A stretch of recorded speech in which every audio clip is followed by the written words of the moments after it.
আসসালামু আলাইকুম এভরিওয়ান, কেমন আছেন ফুটবলের পাগলা ভক্তরা? ফাইনালি বিশ্বকাপের গ্রুপ পর্ব নির্ধারণ হয়ে গেল। কোন গ্রুপে কোন টিম আছে এইটা মোটামুটি আমাদের সবার কাছে এখন পরিষ্কার। এইবার বিশ্বকাপটা সম্পূর্ণ আলাদা ধর্মী একটা ওয়ার্ল্ড কাপ। কেন বলতেছি এই কথা? কারণ প্রথমবারের মতো 48টা টিম বিশ্বকাপে অংশগ্রহণ করতেছে। এর আগে আমরা দেখছি 32টা টিম। যেহেতু 48টা টিম বিশ্বকাপে অংশগ্রহণ করতেছে, তাহলে গ্রুপ পর্ব আমাদের বেড়ে গেছে। টোটাল 12টা গ্রুপ, প্রত্যেকটা গ্রুপে আছে 4টা করে টিম। আমি যেহেতু ব্রাজিলের পাগলা ভক্ত, তাহলে ব্রাজিলের গ্রুপটা আসলে কেমন হলো এইটা নিয়ে আপনাদের সাথে আলোচনা করব। ব্রাজিল পড়ছে গ্রুপ সিতে আমরা ব্রাজিল বাদে দেখতেছি মরক্কো, স্কটল্যান্ড এবং হেইতি। এই গ্রুপটাকে খুবই নরমাল গ্রুপ এটাও বলা যাবে না, আবার খুবই শক্তিশালী গ্রুপ তাও বলা যাবে না। কারণ আমরা যদি ব্রাজিলের সবচেয়ে বড় প্রতিপক্ষ মনে করি, সেটা হলো মরক্কো। মরক্কো কেমন টিম বর্তমান সিচুয়েশনে এইটা আর আপনাদের সাথে বলতে হবে না। মরক্কো এমন একটা টিমে পরিণত হয়েছে, এই টিমটা যেই কোনো শক্তিশালী টিমকে হারিয়ে দিতে পারবে। লাস্ট যে ওয়ার্ল্ড কাপ 2022 ওয়ার্ল্ড কাপ, ওই ওয়ার্ল্ড কাপে কিন্তু মরক্কো সেমিফাইনাল পর্যন্ত গিয়েছিল, এইটা আমরা সবাই মোটামুটি জানি। ইভেন কি এই বছরে মরক্কোর সাথে ব্রাজিল একটা ফ্রেন্ডলি ম্যাচও খেলছে, ওই ফ্রেন্ডলি ম্যাচও ব্রাজিল মরক্কোর সাথে হারছে। সো আমরা বলতেই পারি ব্রাজিলের সবচেয়ে বড় প্রতিপক্ষই হচ্ছে গ্রুপ সিতে মরক্কো। বিশ্বকাপে ব্রাজিলের প্রথম ম্যাচটাই হচ্ছে মরক্কোর সাথে। এই ম্যাচের মাধ্যমেই নির্ধারণ হয়ে যাবে এই দুই টিমের মধ্যে কোন টিম গ্রুপ সির চ্যাম্পিয়ন হচ্ছে। এখানে গ্রুপ সির চ্যাম্পিয়ন হওয়াটা অনেক জরুরি। আপনি যদি গ্রুপ চ্যাম্পিয়ন হতে পারেন, তাহলে নকআউট স্টেজে আপনি মোটামুটি একটা সহজ প্রতিপক্ষের সাথে আপনার খেলা পড়বে। তারপরে আছে স্কটল্যান্ড। স্কটল্যান্ড ইউরোপের একটা টিম, এইটা কিন্তু সরাসরি বিশ্বকাপে কোয়ালিফাই করছে, কোনো প্রকার প্লে অফ রাউন্ড খেলতে হয়নি। সো স্কটল্যান্ড যে খুব সহজ প্রতিপক্ষ সেটা বলা যাবে না, মোটামুটি ভালো একটা ফাইট হবে, তারপরও 3 পয়েন্ট আদায় করে নেওয়া সম্ভব। তারপরে আছে হেইতি। হেইতি খুবই সহজ একটা টিম, তাদের কাছ থেকে 3 পয়েন্ট আদায় করে নেওয়া যাবে। এই হচ্ছে গ্রুপ সির মোটামুটি একটা অবস্থা।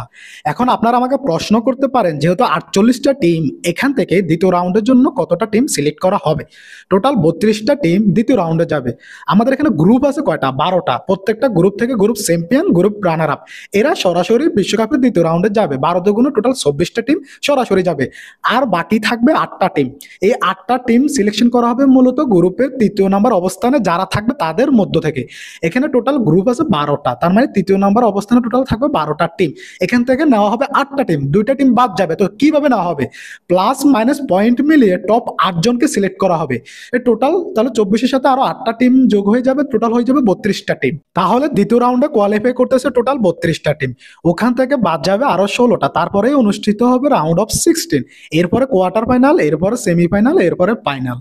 এইবার আপনারা আমাকে একটা প্রশ্ন করতে পারেন যে ভাই, ব্রাজিলকে যদি বিশ্বকাপের ফাইনাল পর্যন্ত যেতে হয়, তাহলে ব্রাজিলকে কোন কোন টিমের সাথে আসলে মোকাবেলা করতে হবে? এই বিষয়টা এবার একটু আগে ভাগে বলা টাফ ব্যাপার, যেহেতু এবার বিশ্বকাপের ফরম্যাট অনেকটা চেঞ্জ। টোটাল গ্রুপ হচ্ছে 12টা। আগে আমরা কি দেখছি?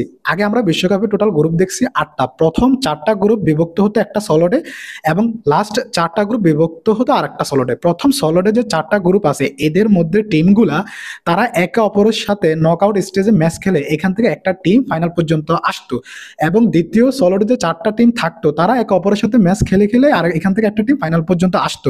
এইটা হচ্ছে মোটামুটি বিশ্বকাপের একটা পিকচার। যেহেতু এবার গ্রুপ হচ্ছে টোটাল 12টা, তাহলে প্রথম 6টা গ্রুপ যাবে একটা সলোডে, এবং লাস্ট 6টা গ্রুপ যাবে আরেকটা সলোডে। প্রথম সলোডের গ্রুপ সিতে হচ্ছে ব্রাজিল। যেহেতু ব্রাজিল আছে প্রথম সলোডে, মানে প্রথম 6টা গ্রুপ, এখানে মোটামুটি যেসব টিম আছে তারা মোটামুটি সহজ প্রতিপক্ষই দ্বিতীয় সলোডের তুলনায়। এই ক্ষেত্রে ব্রাজিলের যদি সবচেয়ে কঠিন প্রতিপক্ষ আমার মনে হয়, তাহলে 1 নম্বরে আছে মরক্কো, 2 নম্বরে আছে জার্মানি, 3 নম্বরে আছে নেদারল্যান্ড।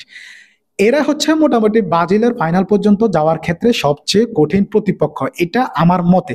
আমি কোনো টিমকে কিন্তু ছোট করতেছি না, সবগুলা টিমই বিশ্বকাপে শক্তিশালী, কারণ তারা যোগ্যতা অর্জন করে বিশ্বকাপে আসে। আমি যদি লাস্ট ওয়ার্ল্ড কাপে সৌদি আরব এবং আর্জেন্টিনার ম্যাচটা হিসাব করি, তাহলে সৌদি আরবের মতো টিম আর্জেন্টিনাকে হারিয়ে দিছে, এটা কিন্তু আমরা স্বপ্ন কল্পনা করিনি। ঠিক সেটাই কিন্তু বিশ্বকাপে হয়েছে।